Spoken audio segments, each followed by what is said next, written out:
And welcome back to my channel. और अभी हम लोग यू आर द प्लेसिबो की सीरीज़ को कंटिन्यू कर रहे हैं, जिसमें चैप्टर 8 में मैं क्वांटम माइंड के कॉन्सेप्ट्स को अभी डील कर रही हूँ।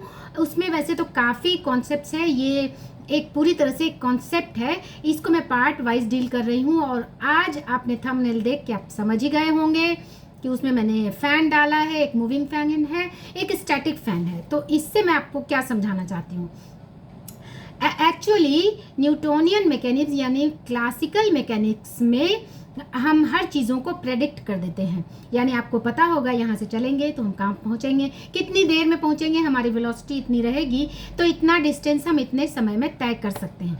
लेकिन कुछ बातें आप जो जैसे कि एक 12-13 साल की लड़की के ने जब अपने फादर को देखा कि एक हेवी ट्रैक्टर, काफ़ी कई हज़ार पाउंड का ट्रैक्टर उसके फादर पे गिर गया, तो उसने अपने फादर को जब देखा कि ही इज़ डाइंग, तो उसने उस ट्रैक्टर को उठाकर अपने फादर को फ्री कर दिया।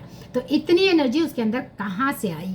ये सारी बातें नॉर्मली इसको हम क्लासिकल मैकेनिक्स से इसे हम डील नहीं कर सकते। यहाँ पे हमें स्पिरिचुअलिटी का सहारा लेना पड़ता है। लेकिन क्वांटम मैकेनिक्स में इसका भी आंसर है, क्योंकि क्वांटम मैकेनिक्स कोई भी किसी भी चीज़ को प्रोबेबिलिटी में डील करता है। जैसे हमारा पूरा ब्रह्मांड मैटर है और एनर्जी है, दो चीज़ों से बना है। आप कोई भी चीज़ जो आप देख रहे हैं, आप बात कर रहे हैं, आप सर से पांव तक एक एटम्स मॉलिक्यूल से बने हैं, और उसके भी स्मॉलर लेवल पे जाएं तो इलेक्ट्रॉन प्रोटॉन न्यूट्रॉन से बने हैं।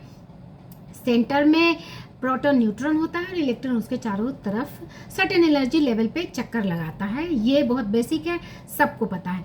और एटम का 99.9999 पार्ट जो है वो एम्प्टी है, और लेस देन 0.0001 पार्ट जो है वो पार्टिकल है। लेकिन जो मोर देन 99.9999 पार्ट जो है वो एम्प्टी नहीं है, it is filled with energy and information. इसी तरह से हमारे बॉडी में जो एटम है, जो इलेक्ट्रॉन प्रोटॉन न्यूट्रॉन है, वो एक वाइब्रेशन के, एक इंफॉर्मेशन के तहत चक्कर लगा रहे हैं, मूव कर रहे हैं।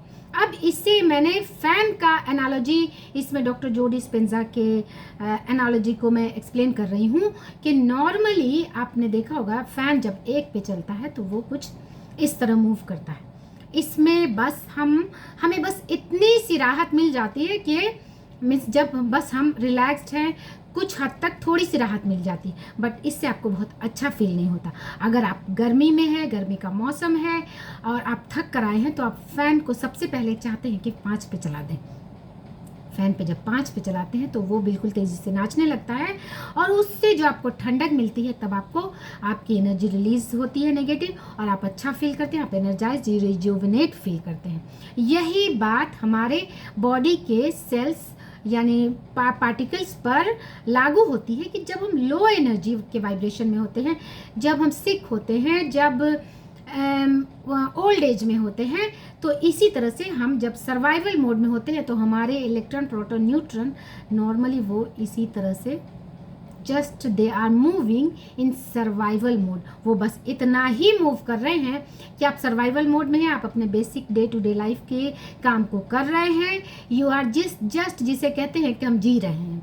लेकिन अगर हमें अपनी लाइफ को अपलिफ्ट करना है, हेल्थ, वेल्थ, सक्सेस, अच्छी रिलेशन चाहिए, तो पहले जिस तरह से फ़ैन को 5 पे करना होता है, इलेक्ट्रॉन प्रोटॉन न्यूट्रॉन की मूवमेंट को बढ़ाना होगा, उसे हाई एनर्जी स्टेट में लाना होगा, तब जाकर हम डे टू डे चैलेंजेस में जो हम जिसे कहते हैं हीट, गर्मी फील करते हैं, क्योंकि लाइफ में बहुत सारे चैलेंजेस हैं। डे टू डे लाइफ के एवरी एस्पेक्ट्स के लाइफ में हम हर रोज़ एक चैलेंज को, एक मोमेंट को फील कर रहे हैं, उसके लिए हमें एनर्जी चाहिए। इसके लिए हम जितना एनर्जाइज्ड रहेंगे, उतनी हम डे टू डे लाइफ के चैलेंजेस को ईजीली डील कर सकते हैं, उतना ही हम एफर्टलेस हो जाएंगे। तो इसके लिए करना क्या है, लो नेगेटिव, ये सारी चीज़ें जब आप लो वाइब्रेशन, यानी when you are sick, when you are angry, when you are irritated, and लड़ाई झगड़े जो घर में नॉर्मली होते हैं, और जो ऑफिस में होते हैं, आर्ग्यूमेंट होते हैं, उन सारी चीज़ों में जब आप अपनी एनर्जी को कंज्यूम कर देते हैं तो बेसिकली अब आपके अंदर इतनी ही एनर्जी बचती है कि you are in survival mode. और तब जब आपके किसी एलिमेंट से गुजर रहे होते हैं, तब आपके अंदर कोई अगर फिजिकल चैलेंज आता है, यानी कि किसी डिजीज़ या किसी एलिमेंट से को आपके सामने आ जाता है, तब आपकी बॉडी में इतनी एनर्जी नहीं रहती कि आप उसको ठीक कर सकें, और तब हमें बाहर से हेल्प की ज़रूरत पड़ती है, जो कि अगर if you are suffering from any illness then of course seek help with the experts, वहाँ पे ज़रूरी, लेकिन उसके एक्सपर्ट्स के मेडिकेशन को भी हीलिंग फास्ट करने के लिए आपको एनर्जी लेवल को जितना आप हाई रखेंगे उतनी जल्दी आप रिकूपरेट करेंगे, उतनी जल्दी आपकी बॉडी नॉर्मल स्टेट में यानी क्रिएटिव स्टेट में वापस आ जाएगी। और ऊपर वाले ने हमें हीलिंग इंटेलिजेंस दे के भेजा है। ये कोरोना के स्टेट में हम सब ने देखा कि जिनकी इम्यूनिटी हाई थी वो किस तरह से इन्फेक्टेड हुए भी, तो वो कितनी आसानी से वो उससे बाहर आ गए, उससे वापस आ गए। सो इस पूरे मेरे एपिसोड का, पूरे मेरे वीडियो का नटशेल यही है कि वी ऑल आर एनर्जी। सो अपने एनर्जी लेवल को अपलिफ्ट करना है with positive emotions, positive thoughts, और उसमें ग्रैटिट्यूड का ट्रिमेंडस रोल है।